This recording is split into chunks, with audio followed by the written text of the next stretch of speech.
The modern world produces more information than at any other time in history. Digital devices, media platforms, and constant communication place continuous demands on attention.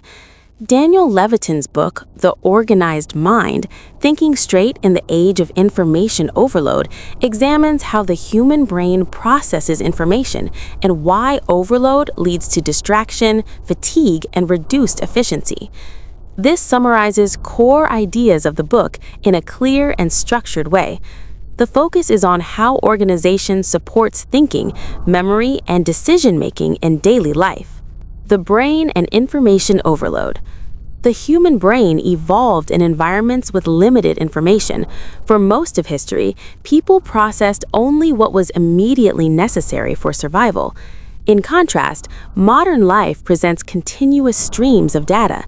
Emails, messages, alerts, and media compete for attention throughout the day. The brain did not evolve to manage this volume without support.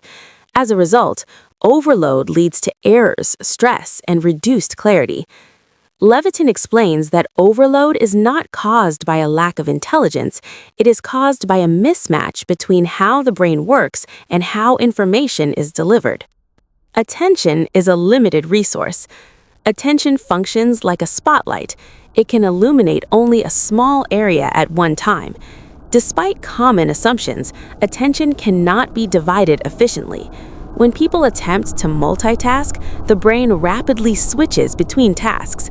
Each switch requires time and energy. This creates what researchers call a cognitive cost. The more frequently attention shifts, the slower performance becomes, the more mistakes occur, the more mental fatigue increases. Multitasking creates the appearance of productivity while reducing actual output. Why task switching drains energy? When switching tasks, the brain must disengage from the first task, load rules for the second task, and re-establish context. This process repeats with every interruption.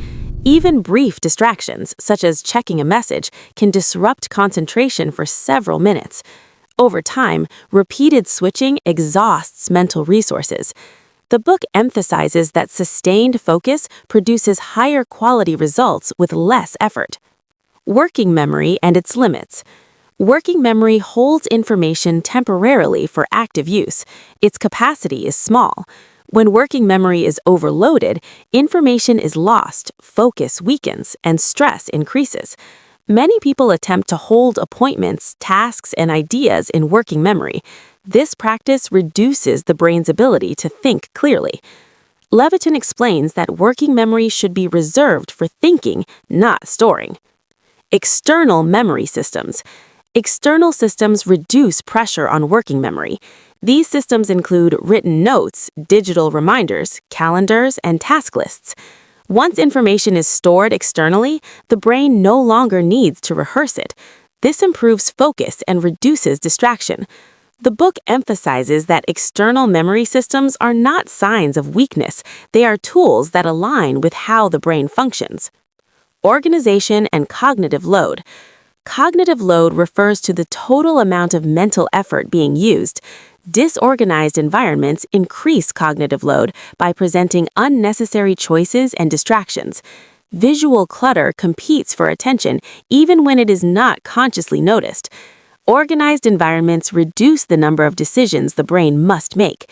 This conserves mental energy. Physical organization and consistency.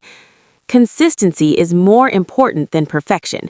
When items have fixed locations, searching is eliminated, decisions are reduced, and frustration decreases. Examples include keys placed in the same location, documents stored by category, everyday items assigned specific spaces. Consistency allows habits to form automatically. Decision fatigue explained. Every decision consumes mental energy. Throughout the day,